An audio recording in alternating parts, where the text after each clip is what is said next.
Hey there, this is John from Heroes and Legends, and guess what? It's that time. It's time to start talking about Modern Masters 2017. It's almost here. It's around the corner, coming out in March, and within probably days or weeks, we're going to start hearing about what cards are going to be in the set, and that's pretty exciting stuff. But for right now, for today, it's time to speculate on what cards we want to see reprinted.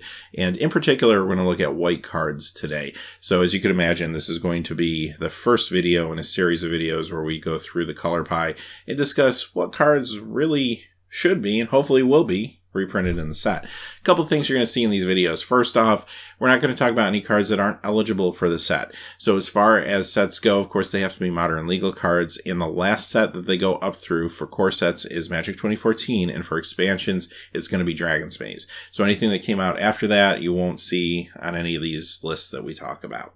Also, banned cards, Stoneforge Mystic, for example, won't be on any of these lists today because it's banned. It won't be in Modern, thus it won't be in Modern Masters, unfortunately. Having said that, quickly before we get started, if you check out the description below, you'll see a couple links that can really help us out a lot. One of which is the Amazon affiliate store. In that store, all the cards we talk about and all these Market Watch videos, as well as sealed product like Ether Revolt booster boxes or bundles, you can pick those up, and any purchases you make, a small percentage will come back to help support the channel. Goes a really long way for us making these videos. Also, you'll find a link to our Patreon page. We just updated the Patreon, so if you checked it out in the past and you haven't seen it in a little while, check it out again. There's an opportunity to pick up a exclusive Heroes and Legends Angel token, which you see on the screen there. They came out really beautiful, and if you're interested in getting a copy of that, check out the Patreon page for the details. All right, let's get into the cards, and we're going to break this up into a few different sections. The first section, we're going to look at some major archetypes, especially when you think of white cards that are currently in Modern right now, and talk about a couple key cards from those archetypes. And then we're going to go forward and talk about maybe some fringe playable cards that we'd like to see, mostly because their value is really high. And then finally, we'll hit the big standard staples that almost need to be in there. So let's start off with some of the archetypes, and we'll begin with Abzan Company. Now, this is a newer deck, obviously. Collected Company being from a newer set, you're not going to see a whole lot of cards featured here, but there's one in particular that really stands out to me, and that's Linvala, Keeper of Silence. Right now, price tag for this is $43.80. Okay, I get it. The price tag for this card didn't grow just because of this particular deck. As a matter of fact, because of the expense of this card, there are a lot of Abzan Company decks that aren't even going to bother running it. It really grew due to its influence on other formats like Commander, Cube, stuff like that, right? But this card has never been reprinted and never even made it into Angels from the Vault. Like, come on, really? So, Linvala, it's your time. I really, really hope we see her reprinted this time around. My only concern with this one is, at the time they were probably coming up with the cards for this set, she wasn't really seeing any modern play at all, which means that maybe they're going to hold off for a future Eternal Masters release or something like that. But fingers crossed, hopefully we'll see her this time around. And Nauseum. Now, this is another pretty big deck. It does run some white cards.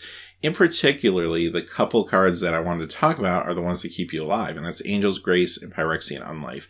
Angel's Grace was reprinted in the original Modern Masters, but not in Modern Masters 2015. But even so, it's got a price tag of $6.95 currently. Phyrexian Unlife is very interesting to me. Another hot card from New Phyrexia, only $2.30. But you know what? I feel like this card is overdue for a spike. And if we don't see a reprint in Modern Masters 2017, guess what? This card probably will spike. All right, another newish deck in the Modern format, Bant Eldrazi. This deck started to really pull itself together during the Battle for Zendikar block. And again, there's a lot of newer cards in there that aren't eligible for Modern Masters 2017. But again, another card I wanted to mention that is a highlight for me is Worship. $10.12. This is a funny card because it was from Urza Saga originally. It just skirted into Modern, being an 8th and 9th edition. But this card not only sees play in this deck, but also sees play in a lot of different Fringe decks, or sometimes just as one-ofs or two-ofs in different creature-centric decks. So it does see enough Modern play that I do feel it could continue to grow in value over time if it's not put into check. All right, Esper Control. Here's a deck that's actually been around for a while, but is becoming more popular now due to the inclusion of some newer cards making it better. But today I wanted to talk about these two in particular, and that's Elspeth Knight Errant and Ruined Halo. Elspeth, another card that saw a reprint in the first Modern Masters, but not the second Modern Masters. So you see a trend starting to form here. But even so, she is still valued at $13.63. She's even seen some reprints in some supplemental products as well, but her price tag keeps just creeping back up. Runed Halo has recently spiked pretty hard, and there's a couple of reasons for that. This deck and its inclusion, usually 2 of out of the sideboards, is one reason. This card's up to 1748 right now, but again, these Shadowmoor rares, when you're looking at Lorwyn Shadowmoor block rares, if they find any place to be played, especially in Modern, they're going to quickly go up in value just because they're a lot harder to find than a lot of the other sets, even around that time period. So Runed Halo right now, one of the big cards that has recently gone up in value. All right, next we have Mono White Martyr, and there's actually 4 cards that stand out for me here. The first being Austria Command at 1049. Now, the Lorwyn Command cycle, everyone thinks a Cryptic Command, but really that whole cycle was excellent. This card has seen play in Commander, Cubes, of course, but now it is seeing a little bit of Modern play, so hey, why not work it into the set, get a reprint out there.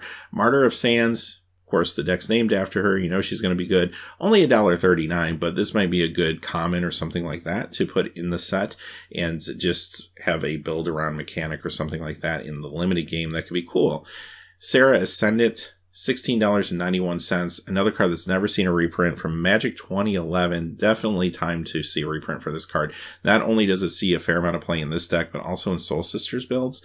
And finally, Weathered Wayfarer at $9.76. This is an Onslaught card that just kind of slipped into Modern by getting a reprint in 9th edition. Really, really good card. A lot of power behind it for a 1-drop. Pure Steel Paladin. Now, there's been a lot of talk recently about this deck, and it's been around for a while, but with some of the new cards from Aether Revolt, it's possible that this deck could become better. A lot of folks are trying to make that work, and we're still waiting for it to put up a big result, but there has been a lot of hype around this deck recently. The one card I do want to feature from it, no surprise, is Pure Steel Paladin at $15.24. And like I said, I hope this was on Wizards' radar because it isn't actually a new deck. It's been around. It just hasn't been as popular as it has recently. So it'd be nice to see this card get a reprint. Next, we have Soul Sisters. I mentioned this one a little bit earlier, but this deck doesn't see maybe as much play as it used to see. There's still a few key cards in here that are very expensive, and I'd love to see them reprinted. I'm thinking about cards like Archangel Thune, for example, at $22.99. This was from Magic 2014, has never seen a reprint. Auriok Champion, which is kind of like the expensive Soul Sister. She's still at $25.95 from 5th Dan. And of course, Soul Warden herself. I mean, why not? It's $1.04, but again, it would make a nice common. The last time we saw it in a regular product was Magic 2010, although it has shown up in some supplemental products since. All right, next we're going to talk about some of those Fringe cards. There's 6 in particular. And now, when we talk about Fringe cards, I mean, quite honestly, these are probably bigger cards in Commander or Cube or some other formats than they are Modern. But we have seen in the past that in Modern Master sets, at times they do give us a card that maybe doesn't see as much Modern play, but it's just a really good reprint and does see play in other places. So that's what I'm kind of targeting with these particular cards. The first one is Avacyn Angel of Hope, $24.58. Now, quite honestly, I can't really think of a Modern deck that Avacyn's in, so maybe this would be better fit into a Eternal Masters release or something like that. But you want to talk about a card that really could use a reprint. I mean, she was reprinted in From the Vault Angels, but obviously that's a very limited print run, and not everyone's really happy with the foiling process from those products. So it'd be really cool to get her, especially in foil, in this set. Next, we have Elesh Norn Grand Cenobite. This does see a little bit of Modern play, usually combos with Gifts Ungiven for reanimation, that type of thing. But it was in Modern Masters 2015, so because of that, I don't know if we'll see it in this particular set. And that's fine, because it does give another card an opportunity to get in there. But at the same time, if it did show up, I want to be completely sad, considering it is over $20 again. Next, we have Entreat the Angels at $4.97. This is a card that was also reprinted in the Angels from the Vault product. Quite honestly, this is probably more of a legacy card than it is a Modern card. Legacy Miracles will be the deck that's going to want to run this more than anything. But you know what? I wouldn't mind seeing it in Modern Masters. I would actually like to see this come in as a rare as opposed to a mythic. I feel like this card is fine as a rare and would be actually kind of fun to show up every once in a while in the limited game in a really powerful format like Modern Masters, but there's also a good chance we probably won't see this card until maybe a future Eternal Masters. Next, we have Greater Oromancy at $21.20. Now, some of these enchantment-centric modern decks aren't quite as popular as they used to be, but the meta is shifting and will continue to shift over time, so don't count them out. And this is a Shadowmoor rare that is another one of those cards that is just really expensive for what it is at this point. And a couple of years ago, when we had Modern Masters 2015 come out, we did see some cards that kind of cater to that archetype, like Daybreak Coronet, for example. So it'd be kind of nice to see at least one card, maybe at the rare spot, that kind of gives a nod to that, and this would be a great choice. Aethersworn Canonist at $5.19. Now, you could argue that nowadays this maybe isn't much of a modern card anymore as it was a few years ago. This was in the first Modern Masters as a reprint, but it was not in Modern Masters 2015. This card probably sees more play in Legacy than it does Modern again, so maybe again another Eternal Masters pick for the future, but I just kind of like this card, and I do think it's a nod to some of the heavy artifact decks that have been played in the past. And the last Fringe card I chose was Idyllic Tutor at $18.99. Another one of those rares from that time period we talked about, this time Morningtide. And this card is seeing some modern play. It's just not a whole lot of play necessarily. This is probably a bigger commander card or even a cube card at times. But again, I think it's seeing enough modern play to warrant it being in the set for sure. All right, let's move on to the main event here, and that's the staples. We looked at 11 cards. They're just going to be in alphabetical order, not ranked or anything like that, that are just huge cards right now in the format that are seeing play in multiple decks, or maybe they're just in one really popular archetype in some cases. But for the most part, these are some pretty big cards that we really, really want to see reprinted. Now, a lot of times they have lesser price tags, but trust me, if these cards keep being played at the rate they're being played, those low price tags will not last without a reprint. First one is Aven Mind Sensor at $7.36. Now, this is a card that maybe has fallen off a little bit recently, but it's still a very valuable card, still comes out of some sideboards, and this was a uncommon in Future Sight. I wouldn't mind seeing this as an uncommon in Modern Masters, although I wouldn't be shocked if it became a rare, but I feel like this could be a cool uncommon for the set. Kataki War's Wage, $1.81 for this one right now. And this is another one that just kind of showcases how sideboard tech has changed over the years. This was in the first Modern Masters. It was not in Modern Masters 2015. This was actually a card in the sideboard for the Modern Event deck that I think they gave you 3 of, if I recall. So this was a card that was a real big deal a few years back. You don't see it quite as much anymore because of another card we're going to see on the list. But again, I don't mind seeing a reprint of this. And maybe it could come in as an uncommon. I think that might be interesting. Doesn't necessarily have to be a rare. Core Firewalker. Now, this one's only 92 cents, but this is a classic sideboard card to deal with burn, and it's still very popular. It's seeing play in a lot of sideboards all over the place, even though burn maybe isn't quite as big as it was a couple of years ago or even a year ago, but at the same time, folks are still preparing for that. Speaking of sideboarding against burn, Leyline of Sanctity at $13. This did see a reprint in Modern Masters 2015 as a rare, so maybe we won't see it this time, but it's already up to $13 again, so it's definitely a card that could be held in check with another printing. Next, we have Lingering Souls, maybe one of my personal favorite cards. This one's only 75 cents. It hasn't seen an actual standard reprint since its original printing, but it has seen some supplemental reprints, and that's part of the reason the value's down a little bit on this card. But it has seen a lot of modern play, and I think it's going to continue to see more and more play, especially if the meta slows down like it appears to be doing. So this is definitely one to watch in the future, and it would just be nice to have, I think, for limited play, if nothing else, in Modern Masters. Path to Exile. Okay, this is probably the biggest card on the list. I think if I could only have one wish out of these 30 cards we're talking about today, it would be Path to Exile. It's an uncommon. It was reprinted in the first Modern Masters. It did not show up in Modern Masters 2015. And you want to talk about the disparity in the quality of uncommons in Modern Masters 2015. This is the perfect example of that. Modern Masters, the original set, is amazing. If you look at the list of cards there, especially the uncommons, even some of the commons and the rares, there is value at every single turn. In some ways, a lot of players were disappointed in Modern Masters 2015 and some of the cards they chose, especially at the uncommon level. Well, Wizards, I'm sure, wants to remedy that, and this is the perfect way to do it. This card is seeing play all over the place in Modern, and it has ever since Modern started. And even though, yes, it has been reprinted and it has shown up in supplemental products and stuff like that, it's an uncommon that's still $11.45. This definitely needs to be reprinted again at the uncommon level in the next set. Rest in Peace at $5.26.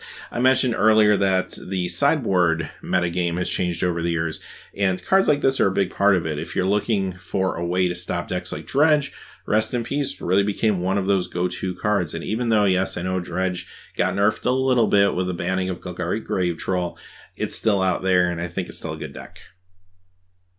Restoration Angel is $7.13. One of the marquee cards from Avacyn Restored, so I think if no other reason, it's kind of nice to include it because it is so recognizable, and they are trying to show that they're expanding the Modern Masters fold into those sets, right? So I do think it kind of fits for that reason, but yes, it's also seeing a ton of Modern play.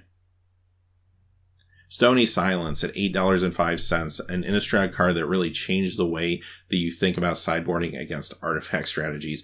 And this card more popular than ever right now with folks worried about the Pure Steel Paladin deck, but also Affinity is still a big thing and will continue to be. Thalia, Guardian of Thraben. A lot of folks look at this card and think of it as a legacy card, but it's seeing more and more play now in Modern, especially that we're seeing Death and Texas style decks convert over into Modern, things like that. But this is actually showing up in a lot of different places and really could use a reprint here at $8.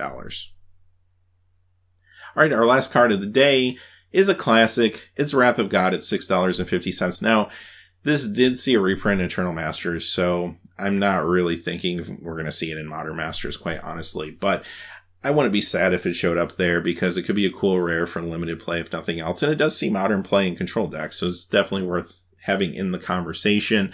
But it's one of those cards that just I kind of included, I think, because it's one of the more classic cards. All right, having said that, those are 30 cards we really want to see reprinted at some point. Maybe some of them will make it into Modern Masters 2017 with any luck, right? So we'll be back later in the week and into next week with more segments. Next, of course, we're going to talk about the blue cards we'd like to see reprinted and so on and so forth. So until next time, thanks for watching. Please remember to like and subscribe, and have a great day. Hey, thanks for watching. This video is made possible by the generous support of viewers like you on Patreon. Check out the description below for links to our Patreon page as well as our Amazon affiliate store, where a small percentage of all sales will also help support the channel. Finally, if you haven't had a chance yet to subscribe, hit that subscribe button so you don't miss any new videos on Heroes and Legends. Talk to you again soon, and have a great day.